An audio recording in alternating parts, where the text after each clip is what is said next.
Una cosa rescatable de los países de Latinoamérica es que hay una gran proporción de mujeres trabajando en ciencia y tecnología. En los países más destacados, en algún sentido, para decir así, de Europa, Dinamarca, Alemania, la proporción de mujeres es mucho mejor, menor, trabajando en ciencia. Por eso el estándar es 40-60, porque en Europa las mujeres están a veces en algunos países al 24%. Para nosotros el estándar parecería diferente porque el 60-40 ya lo tenemos y hemos visto que hemos avanzado mucho llegando al 52%. La Argentina de hecho es el país de Latinoamérica que mejor está posicionada. El problema, lo reitero, es que acá el análisis que se hace a nivel de Estado, ¿no?, de los organismos que conforman las mujeres para hacer observatorios, porque son necesarios, y para la implementación de políticas, son estadísticas sobre cantidad y no sobre la estratificación, es decir, qué lugares ocupan las mujeres en lo que se llama la jerarquía de decisión, en la toma de decisiones. Entonces, en la toma de decisiones siguen siendo los varones, aún en las disciplinas en donde hay más mujeres, como en educación, por ejemplo. Los académicos, los que deciden las currículas, son los hombres. Cuando entré a la facultad, un profesor que daba la primera materia, la introducción a la filosofía, me dijo: ¿qué hace usted en la facultad? ¿No sabe que la filosofía no es para mujeres? Y me dijo: usted tiene lindos ojos, ¿por qué no busca un novio y aprende repostería? La idea era que las mujeres estábamos para la casa y que yo tenía chances, porque como tenía lindos ojos podía buscar un novio y entonces completar el combo, ¿no? El combo de la cajita feliz. Y la verdad es que no parecían cosas contradictorias. De hecho, estoy casada con un filósofo desde hace muchos años y cocino muy bien, así que eso no impidió que hiciera mi carrera en filosofía, incluso que esté en la cátedra que antes ocupaba él. Fue la única cátedra en la que en el examen me fue mal, la cátedra de teoría del conocimiento, precisamente en nociología, me reprobaron y yo dije: así que no puedo, yo voy a estar ahí. Y finalmente es la materia donde fui ayudante de segunda, de primera, jefe de prácticos, y ahora tengo la materia a cargo, ya retirándome. Si tengo que pensar, bueno, en mi tesis de doctorado, o mi carrera, en obstáculos en mi carrera, fueron muchísimos, y fueron generalmente por sexismo, y en algunos casos fueron explícitos. Por ejemplo, preguntarme: ¿por qué, Mafia, usted por qué publica en revistas feministas si usted puede publicar en cualquier revista seria? Cualquier revista seria de filosofía le aceptaría un artículo. Usted se está degradando, usted está perdiendo puntaje y perdiendo prestigio publicando en esas revistas que no están consideradas académicas. Claro, para mí era y sigue siendo una apuesta importante publicar en una revista feminista. Si yo tengo una credibilidad académica, la aplico a fortalecer el reconocimiento de aquella corriente que está desviada, no reconocida, ausente, invisibilizada. Es una decisión política. No me favoreció y no me favoreció. Cuando fue la primera evaluación de investigadores e investigadoras en la universidad, eso fue en los años 90, mediados de los años 90, se hizo la primera categorización, me dieron la categoría 2. La categoría 2 es una categoría alta. Un profesor de la universidad, Osvaldo Guariglia, me dijo: mira, en la comisión pedí que te bajaran de categoría. Una categoría que yo ya tenía otorgada. 2 años después me la bajó porque creyó que los temas a los que yo me estaba dedicando eran temas que no eran de interés filosófico. Es decir, un acto de disciplinamiento desde el poder, bajarme de categoría. Lo que hice fue pedir una revisión. Esa revisión me fue negada porque eran las mismas personas las que estaban evaluando esa revisión que las que me habían bajado de categoría. Y finalmente lo que hice fue cambiar de comisión, pasar de la comisión de filosofía a que me evalúen la de ciencias sociales para que me devolvieran esa categoría 2. En el medio pasaron 4 años. Esa comisión de ciencias sociales consideró que estaba sobrecalificada para la categoría 2 y me dieron la categoría 1, que es la más alta y es la que tengo desde entonces. Pero tuve que irme del disciplinamiento de mi propia carrera, de los varones con B corta y con B larga, de los varones, de los dueños, de los amos, de los señores feudales, de mi propia carrera, para que se me permitiera una evaluación que valorara como trayectoria lo que solo se veía como desvío de la línea marcada por ellos, ¿no? Otra dificultad que tuve muy seria fue con mi tesis de doctorado. Fue una tesis donde trabajé con teoría feminista. Esa tesis la defendí en el año 2000, aunque la presenté en el año 98. Se tomaron 2 años para formarme un comité evaluador de la tesis. Eso es muchísimo tiempo. Había habido una tesis feminista en la facultad, que había sido la tesis de Elvira López en 1901, que precisamente fue una tesis en filosofía sobre el movimiento feminista en ese momento, en el 1900, ¿no?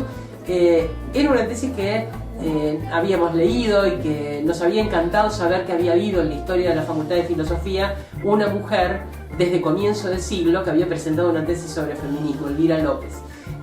Un siglo después presenté mi tesis y el momento de la defensa de la tesis, con los docentes que no me miraban mientras yo exponía, con mi propio director de tesis, que fue el profesor con el que yo ingresé a la docencia hace 35 años, fue mi director del CONICET en las 3 becas, era el titular de la cátedra donde yo era adjunta, fue mi director de investigación desde siempre.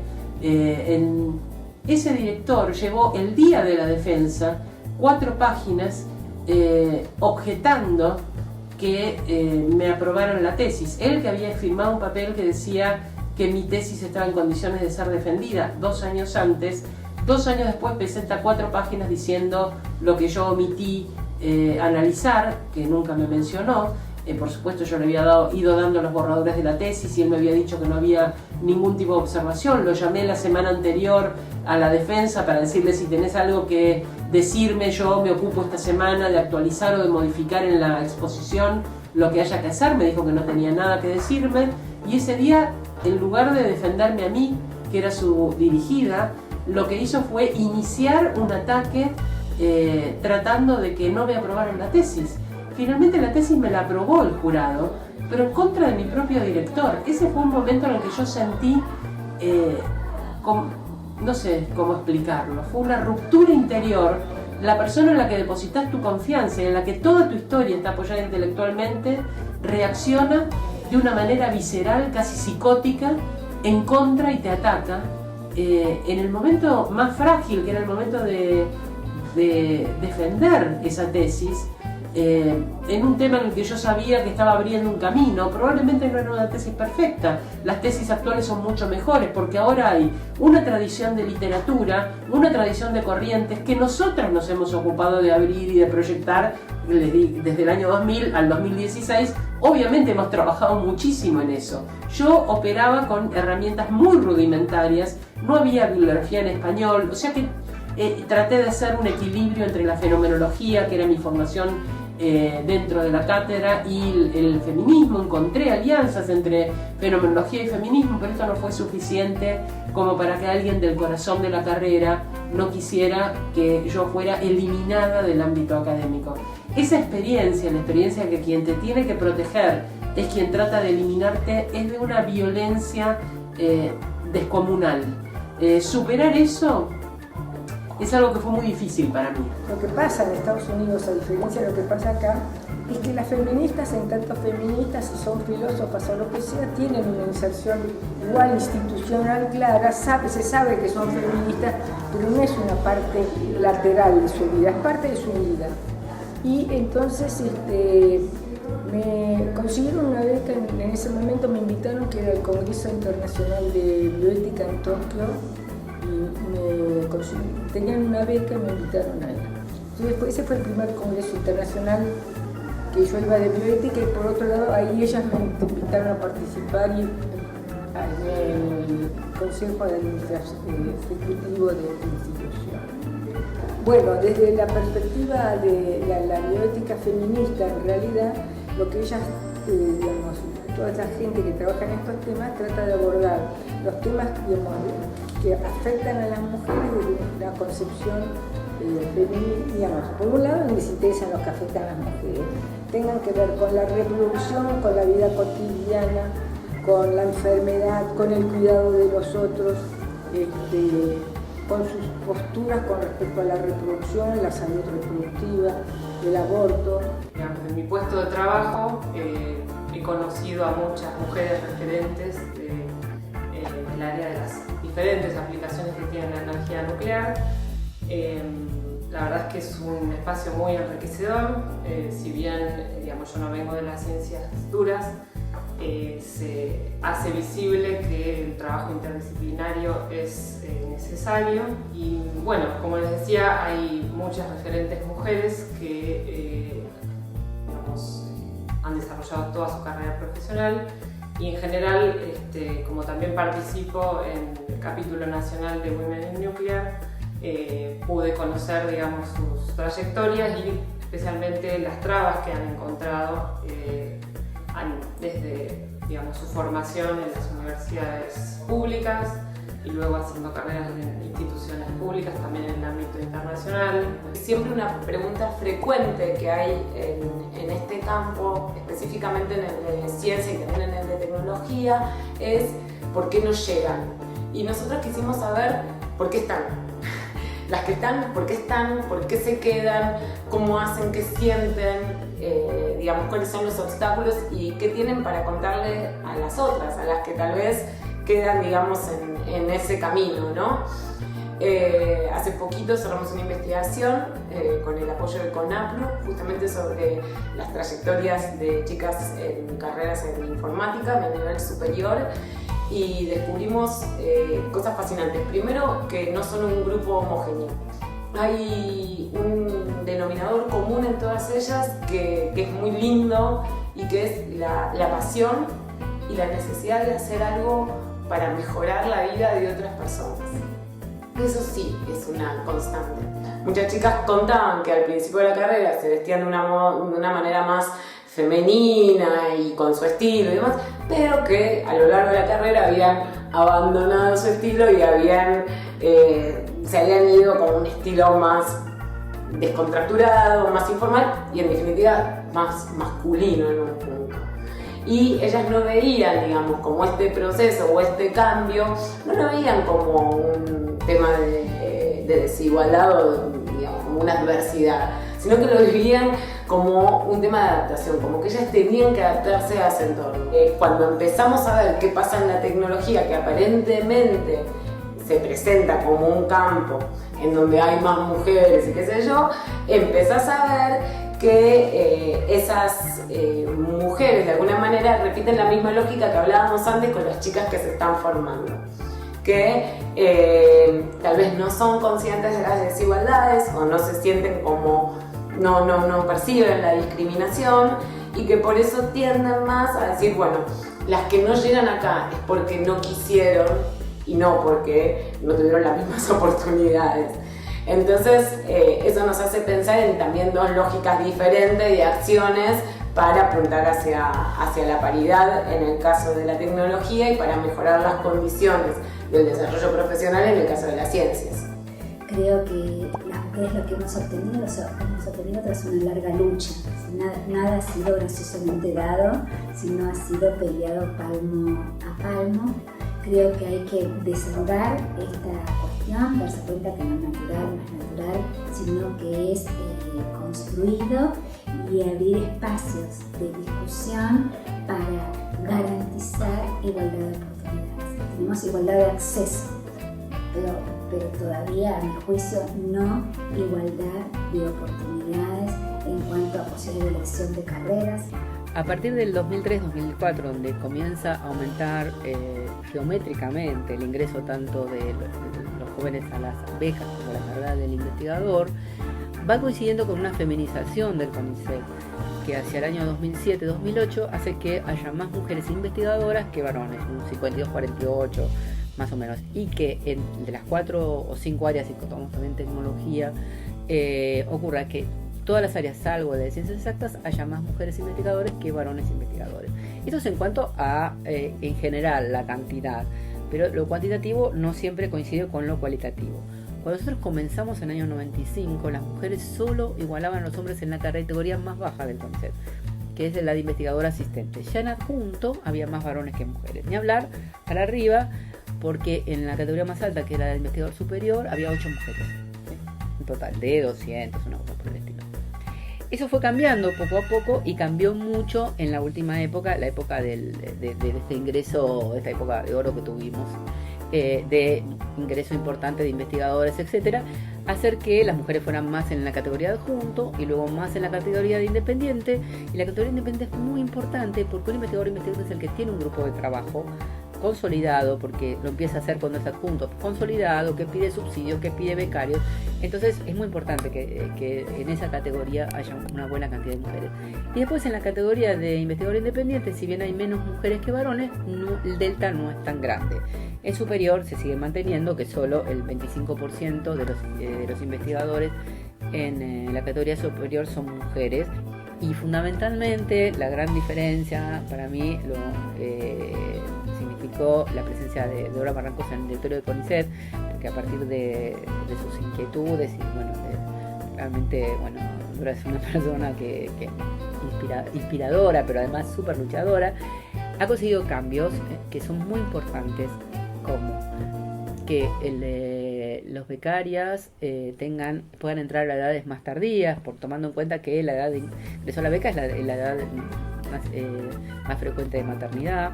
Ha conseguido que las investigadoras el año que tienen un bebé no tengan que informar.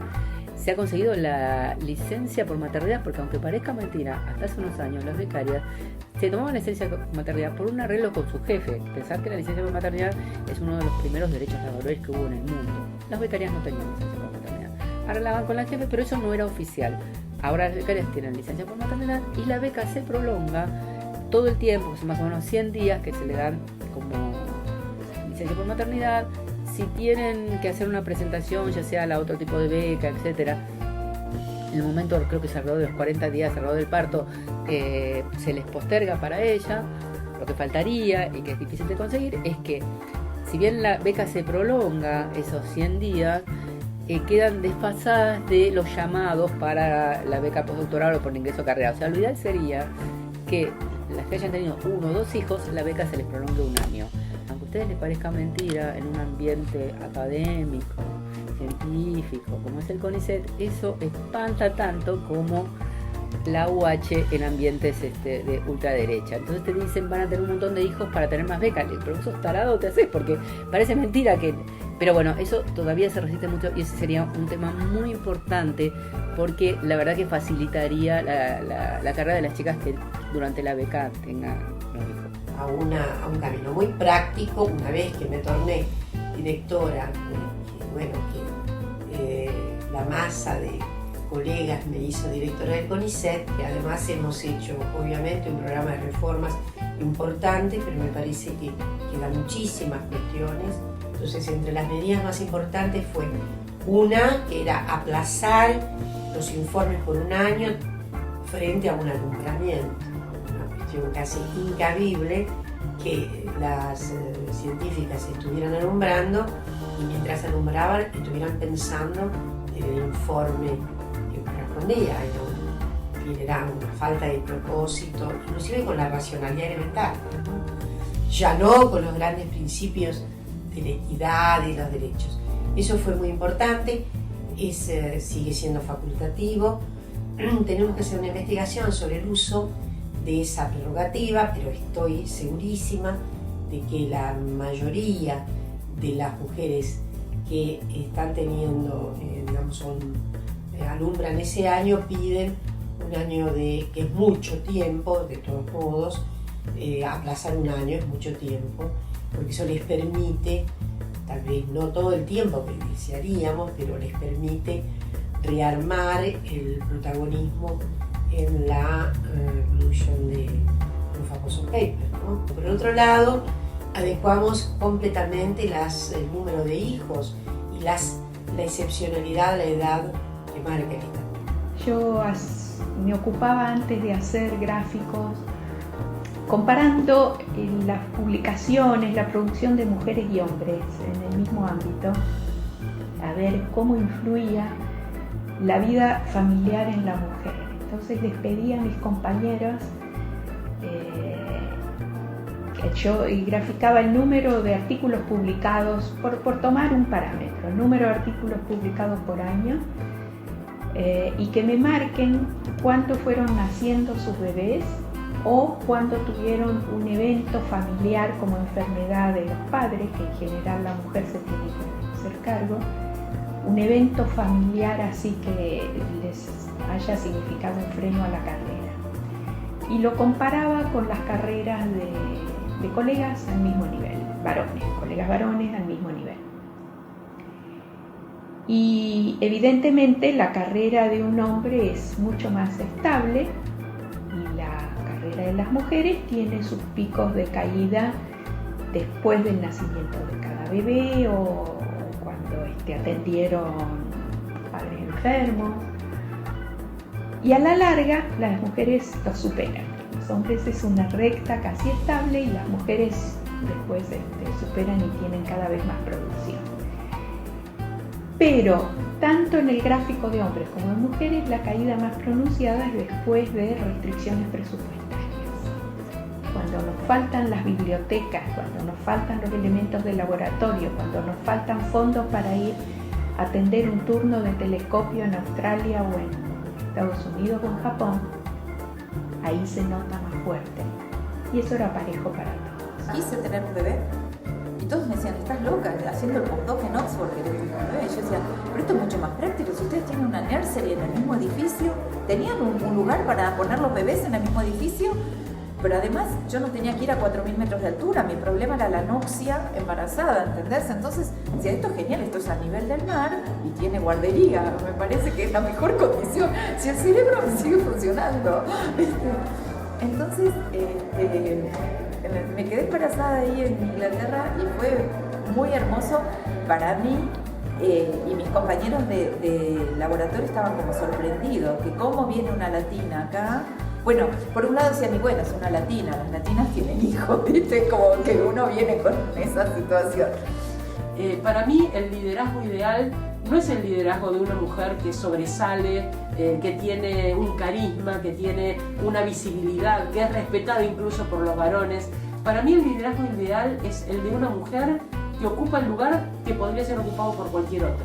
Esa mujer que nos hace sentir yo podría estar en su lugar, que fortalece de tal manera la visión de las mujeres, los intereses de las mujeres, las perspectivas de las mujeres, que sentimos que nosotros podríamos estar en su lugar y estar haciendo lo mismo, que nos representa en ese sentido, no en el sentido de decepción, sino en el sentido de una apertura y un traer a la presencia nuestros intereses y nuestras vocaciones. Siempre el laboratorio que fundamos con mi ex socia, con Viviana Bernat, fue un laboratorio en el cual trabajaron muchas mujeres y a todos les respetamos los tiempos, porque yo creo que eso es lo fundamental, digamos, es caer en un lugar donde se respetan los tiempos familiares. Y nunca se perdieron un acto de los chicos, nunca se perdieron de acompañarlos en una enfermedad, en una gripe, en lo que sea, digamos, y eso es fundamental. Yo creo que uno, digamos, cuando la sociedad o el ambiente laboral facilita que una persona pueda tomarse, digamos, tiempo para estar con sus hijos, eso es cuando mejor rinde. Digamos, puede trabajar bajo presión, sintiendo que uno está dejando, se está privando a sus hijos de algo, o se está privando a uno mismo de algo, no tiene sentido. La ciencia de por sí es muy competitiva. Y tiene una forma de actuar que es acuerdo a sus orígenes, androcéntrica, ¿no es cierto? La ciencia fue generada por hombres y los modos de actuar, las formas de trabajar, una se tiene que adaptar a esas formas preexistentes. Sin embargo, eso no es tan así, ¿no? En mi caso, yo dudé si quería o no armar un laboratorio y dirigir un laboratorio de investigación. Y mirando los modelos que había alrededor, no me convencían. Y en un momento dudé si quería o no seguir una carrera académica. Y decidí hacerlo a mi forma. Decidí avanzar con un modelo solidario, un modelo donde la gente que trabaja en mi laboratorio trabaja en equipo, donde se colabora constantemente con gente de adentro y de afuera, y eso a mí me da mucha satisfacción. Y poder haberlo llevado adelante en mi propio laboratorio me da más satisfacción todavía. A mí lo que me pasó, yo me crié entre machos alfa y entonces yo tenía la idea de que ser un líder era eso. Y yo pensaba, yo jamás voy a tener una posición de liderazgo, yo no quiero ser eso. Y me llevó mucho tiempo entender, aprender que hay otras maneras de ejercer el liderazgo. Y bueno, por suerte, el momento de tener que ejercer una posición de liderazgo para mí fue un momento de crisis personal. Yo decía, bueno, yo no puedo ser así que voy a ser muy mala jefa porque esto no lo voy a poder hacer. Tuve la suerte de una pavada, pero en un viaje a Australia justamente pasaba por una librería y vi un libro de estos de autoayuda que les gusta tanto a los yanquis y que a mí no me gustan, pero que lo vi y hablaba de estilos de liderazgo y digo, yo lo voy a comprar, total, a lo sumo lo usaré para aprender el asado eventualmente. Y la verdad es que ese libro me sirvió porque por lo menos me hizo ver que había otras posibilidades. Y a partir de ese momento dije, bueno, yo voy a ser jefe como a mí me parece. Lo que no hay es mujeres de mentoras. No hay. Y la verdad que las mujeres científicas necesitamos mujeres mentoras. Específicamente cuando vemos el tema de las científicas, también hay un tema muy importante y que es un poco círculo vicioso, ¿no? Porque en la medida en que no hayan mujeres digamos, en España catedráticas o investigadoras superiores en el CONICET, sabemos que la mentoría, la tutoría es muy importante para el desarrollo de las carreras en el ámbito de la investigación. Entonces, el tener mujeres referentes, por un lado, es un elemento muy importante. La carrera no fue fácil, había que estudiar mucho, nos pasábamos la vida dentro de la facultad, comíamos ahí, no diría que dormíamos, pero nos pasábamos todo el día ahí. Bueno, el departamento de química orgánica era un horror. Ya hablando un poco más de las mujeres, ¿no? Había solo 2 profesoras, mi jefa y otra profesora más. Era muy difícil que una mujer subiera de jefe de trabajos prácticos porque, bueno, se embarazan, se pierden mucho tiempo, así era la cosa. Y bueno, la verdad que nos hicieron dura la vida. Mi directora también era dura, todo fue duro, nada fue regalado. Y yo decidí pasar un año en Estados Unidos haciendo un postdoc.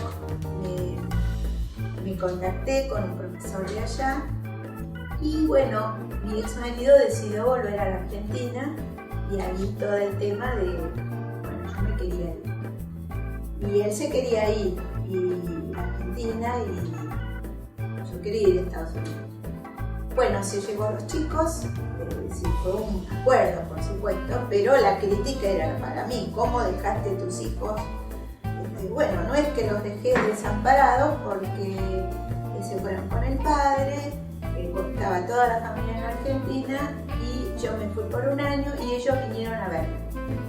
O sea, de ese año estuvieron más o menos 2 o 3 meses conmigo, el resto estuvieron con el padre y después yo me volví.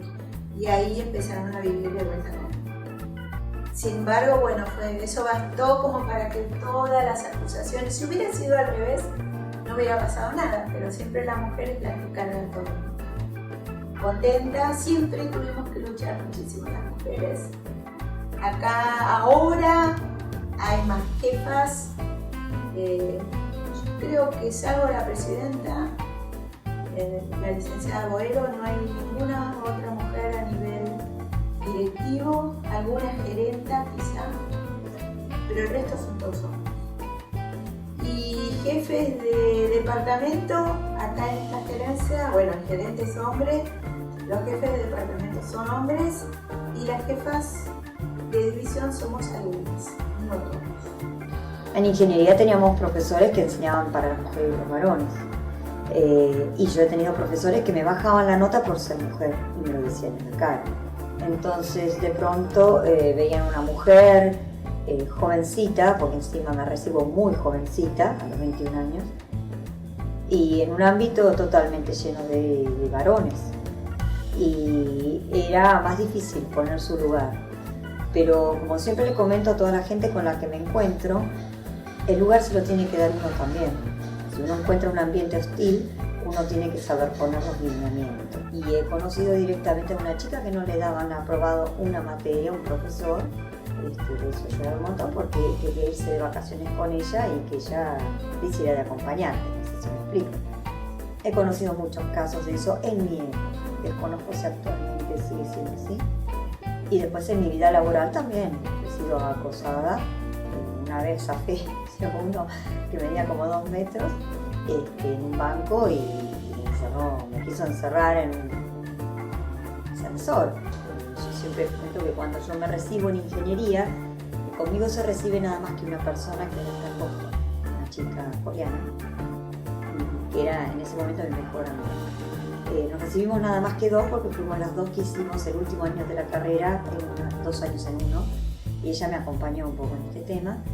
Y todos los demás se recibieron después, ¿no? Pero en ese momento que yo me entero que me recibo, había 4 varones, ingenieros, del otro lado se pusieron a chiflar como diciendo, qué desgracia, 4 mujeres, una mujer que se recibe en esta facultad, pero lo hacían bien exprofeso. Como anécdota puedo decir una de mis primeras entrevistas de trabajo en una empresa multinacional, que me preguntaron si yo tenía novio y si planeaba casarme. Y yo pensaba, ¿y eso qué le importará a esta persona? Y me lo explicó, no, mirá, si vos te casás y después querés tener hijos, vas a perder después la licencia por maternidad, vas a estar embarazada, no vas a rendir lo mismo. Entonces, digamos, creo que hay un primer obstáculo claro en la socialización primaria, en la familia, que después la educación de alguna manera lo refuerza, esta representación de la ciencia y la tecnología como ciencias más asociadas a los varones, está en los ámbitos educativos, en la educación en general, pero también en la educación, digamos, como de estas disciplinas, en los profesores, digamos, como que a veces se espera el mandato, es como que las chicas elijan ciertas carreras que no son estas, y eso se va transmitiendo desde la currícula hasta en la relación entre los docentes y las alumnas y los alumnos. Así que ahí tenemos a la educación también como un factor que limita, digamos, esta elección de carrera.